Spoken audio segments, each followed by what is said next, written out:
padaryti, ar ne? Taip. Ir va, tu sakai, va, ta disciplina, turėjimas struktūros, plano. Ar visada buvai disciplinuota, struktūruota? Mm, ne visada. E, Visko pasitaiko, aišku, tai sakykim, šeimoje, tai pas mane gal trūksta tos disciplinos, bet aš tą tokią harmoniją bandau įvesti, jeigu ten griežta darbe savo, tai va namuose ar ten aplinkoje savo leidžia atsipalaiduoti. Tai bet iki tos struktūros, iki disciplinos, tai tikrai reikėjo augti. Man labai padėjo moteris, su kuriuom dabar aš dirbu, Laura Gerits ir Vilmana Steckienė.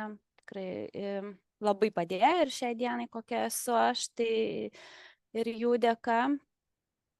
Tai va, tai, nu, prie visko kaip žingsnis po žingsnio tu keitiesi. Mhm. Tu, tu vis geresnė savęs versija tampi. Mhm. Jo. Nes, nu, kartais, žinai, atrodo, kad mes jau čia gimėm tokiom savybėm pasižymėdami ir, ai, tai aš nedisciplinuotas, vadinasi, man tas darbas, nu, ne man, ar ne?